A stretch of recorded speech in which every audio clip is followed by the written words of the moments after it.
Assalamualaikum warahmatullahi wabarakatuh. Kami dari kelompok 7 yang beranggotakan saya sendiri Dimas Wisoyo yang akan menceritakan bagian awal pada novel Ronggeng Dukuh Paruk. Saya Najwa Abdi Awalia yang menceritakan bagian tengah. Dan saya Salwa Ramadhani yang menceritakan bagian akhir. Diperkenalkan dengan kehidupan di Dukuh Paruk, sebuah desa kecil di Jawa Tengah yang digambarkan kehidupan masyarakat desa yang sangat terikat pada tradisi.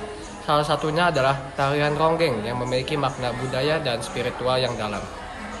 Lalu kita diperkenalkan 3 pemuda di desa Dukuh Paruk, yaitu Rasus, sang tokoh utama, Warta, dan Darsun, yaitu temannya yang mereka sedang bermain bersama.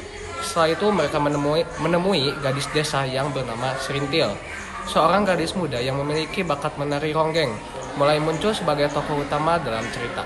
Dia dikenal karena keindahan tarian dan pesonanya yang membuatnya menjadi simbol kehormatan bagi desa tersebut. Namun di balik itu, Serintil merasa tertekan oleh peran yang dibebankan padanya oleh masyarakat, karena menjadi ronggeng tidak hanya berarti menjadi seorang penari, tetapi juga terikat dengan nilai-nilai budaya dan sosial yang seringkali membebani perasaan dan kebebasannya. Yaitu ada Rasus, seorang pemuda desa juga diperkenalkan. Rasus adalah seorang yang sangat mengagumi Serintil dan memiliki perasaan cinta terhadapnya.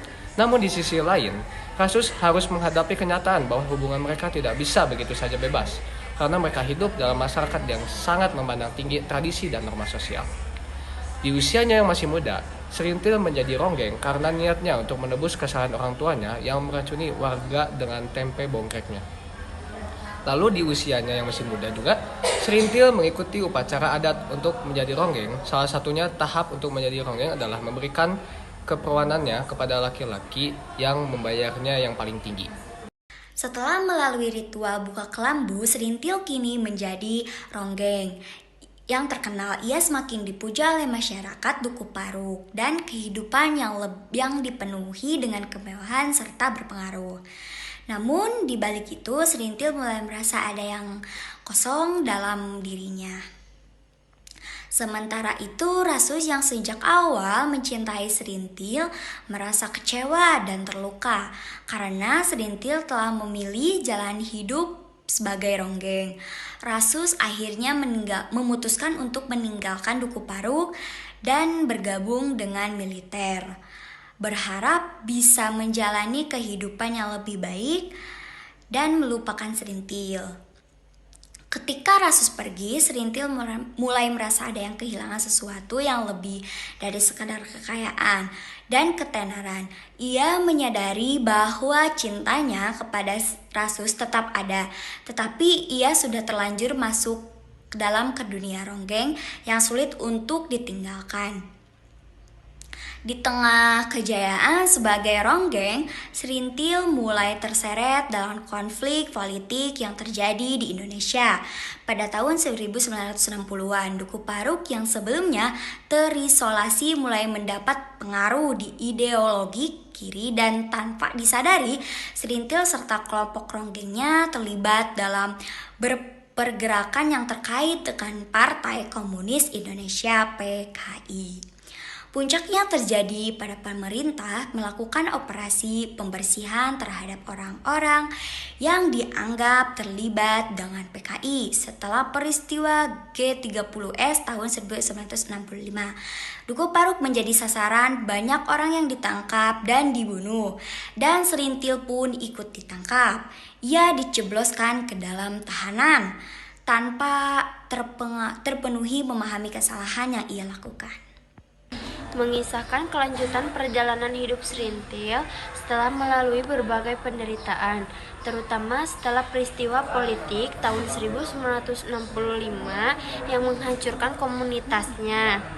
Setelah bebas dari tahanan akibat keterlibatannya dengan kelompok yang dicap sebagai simpatisan PKI, Serintil kembali ke Dukuh Paruk, namun ia tidak lagi diterima dengan cara yang sama seperti dulu.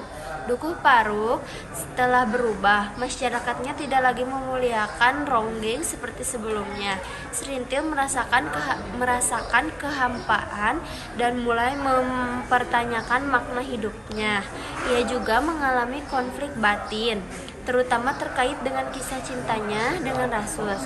Meskipun ia dan Rasus memiliki perasaan satu sama lain sejak kecil, keadaan dan perbedaan jalan hidup mereka membuat hubungan mereka tidak bisa berjalan seperti yang diharapkan. Rasus kini telah menjadi tentara dan hidup di dunia yang berbeda dari Serintil. Dalam buku ini, Serintil akhirnya menyadari bahwa ia telah kehilangan banyak hal, termasuk impian, harga diri, dan bahkan kesempatan untuk hidup seperti perempuan biasa. Ia mengalami titik balik dalam hidupnya, di mana ia ingin meninggalkan masa lalunya sebagai ronggeng dan mencari makna kehidupan yang lebih dalam. Unsur intrinsik pada buku Ronggeng Dukuh Paruk yang pertama ada tema. Tema pada novel ini adalah kehidupan sosial, budaya, dan tradisi di pedesaan yang penuh dengan kepercayaan mistis, diwarnai konflik sosial dan juga moral. Lalu ada tokoh dan penokohan. Ada Serintil yang menjadi tokoh utama, yang menjadi ronggeng di Dukuh Paruk. Ia digambarkan sebagai perempuan yang cantik, tangguh, dan terjebak dalam tradisi masyarakat yang menempatkan ronggeng sebagai simbol budaya. Lalu ada Rasus, yaitu seorang pemuda yang mencintai Serintil. Ia digambarkan sebagai tokoh yang kompleks, berjuang melawan dilema antara cinta dan kewajibannya sebagai prajurit. Lalu ada kakek dan nenek Serintil, digambarkan sebagai seorang yang bijaksana tetapi juga kaku dalam mempertahankan adat istiadat yang berlaku di desa. Lalu ada Doer dan Sakaria, tokoh masyarakat yang mendukung tradisi ronggeng dan memiliki pandangan yang konservatif mengenai peran perempuan dalam masyarakat dan juga terlibat dalam menjadikan Serintil seorang ronggeng. Lalu ada Ki Kertarja, pemimpin spiritual Dukuh Paruk. Ia dianggap sebagai figur pemimpin dalam komunitas Dukuh Paruk dan terlibat dalam upacara-upacara spiritual untuk meresmikan Serintil sebagai ronggeng. Lalu ada Bajus, yaitu lurah pada Dukuh Paruk. Seorang yang pragmatis sering memanfaatkan kehadiran Serintil untuk menarik perhatian para penguasa dan mendapatkan keuntungan politik. Kepentingannya lebih condong pada keuntungan pribadi dibandingkan kesejahteraan warga desa. Lalu yang terakhir ada warga Dukuh Paruk.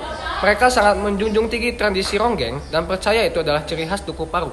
Sebagian besar warga tidak mempertanyakan tradisi dan cenderung mengikuti apa yang dianggap sebagai takdir. Alur yang digunakan adalah alur campur, yaitu ada alur maju dan alur mundur. Lalu ada latar terbagi menjadi beberapa, di antaranya ada latar tempat. Dukuh Paruk yaitu latarnya sebuah desa terpencil yang kental dengan adat istiadat dan mistis. Lalu ada latar waktu. Tahun 1960-an hingga masa pemberontakan PKI memberikan konteks sejarah penting dalam cerita. Lalu ada latar suasana, yaitu kehidupan masyarakat pedesaan yang sederhana namun terbelenggu oleh tradisi dan pandangan hidup yang sempit. Ada juga sudut pandang. Sudut pandang yang digunakan yaitu orang ketiga. Unsur intrinsik gaya bahasa, yaitu menggunakan gaya bahasa yang puitis dan sederhana, seringkali menyisipkan istilah lokal yang mencerminkan budaya masyarakat Jawa. Untuk contoh istilah yaitu ronggeng merujuk pada seorang penari tradisional perempuan yang biasanya diiringi oleh musik gamelan dalam cerita. Budaya tarian tradisional Jawa yang seringkali diasosiasikan dengan keindahan, keanggunan, dan sakralitas dalam konteks. Dalam konteks Serintil, budaya ini memiliki nilai estetika dan religius. Untuk amanat, tradisi tidak selalu harus diperhatikan. Tradisi yang membeleng individu seperti keharusan seorang perempuan yang menjadi ronggeng sebagai bentuk pengabdian pada masyarakat tidak selalu relevan atau membawa kebaikan. Untuk selanjutnya yaitu pentingnya kebebasan individu. Setiap individu berhak menentukan jalan hidupnya sendiri tanpa paksaan dari adat, budaya, atau pihak lain. Untuk selanjutnya, bahaya ketidakpedulian terhadap pendidikan dan pengetahuan. Masyarakat Dukuh Paruk digambarkan sebagai komunitas yang sederhana, terisolasi dan minim pendidikan. Hal membuat mereka mudah dipengaruhi oleh tradisi yang tidak masuk akal dan menjadi korban dari perubahan sosial politik yang tidak mereka pahami.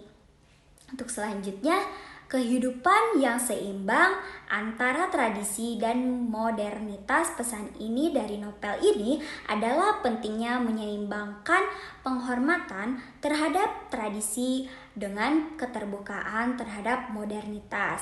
Dan yang terakhir, kesadaran akan harga diri dan martabat melalui perjuangan Serintil untuk menemukan dirinya sendiri dan melawan takdirnya yang dipaksa kepadanya. Novel ini mengajarkan pentingnya mempertahankan harga diri dan martabat meskipun menghadapi tekanan sosial. Untuk unsur ekstrinsiknya, yang pertama adalah latar belakang pengarang. Ahmad Tohari adalah sastrawan Indonesia yang lahir di Banyumas, Jawa Tengah. Pengalaman dan latar belakang kehidupannya di lingkungan pedesaan mempengaruhi gaya bertutur serta tema-tema yang ia angkat dalam novel ini, seperti kemiskinan, tradisi, serta pergulatan moral dan politik. Lalu yang kedua ada kondisi sosial dan budaya. Novel ini menggambarkan kehidupan masyarakat pedesaan yang masih kental dengan budaya tradisional, khususnya dalam hal kesenian ronggeng. Profesi ronggeng dalam cerita ini dipandang sebagai bagian dari tradisi, tetapi juga menjadi stigma negatif. Sistem kepercayaan yang masih kuat seperti mistisme dan mitos yang mengiring pemilihan seorang ronggeng. Kondisi sejarah dan politik. Novel ini berlatar belakang sekitar tahun 1950 sampai 1960-an saat Indonesia mengalami pergolakan politik, termasuk konflik ideologi antara PKI dan pemerintahan Orde Lama. Peristiwa G30 SPKI turut menjadi bagian dari konflik yang terjadi dalam cerita, berpengaruh pada nasib para tokohnya. Untuk ekstrinsik, nilai-nilai dalam novel yaitu nilai sosial, kesenjangan antara masyarakat, kota dan desa, stigma terhadap profesi ronggeng, serta pengaruh politik dalam kehidupan masyarakat.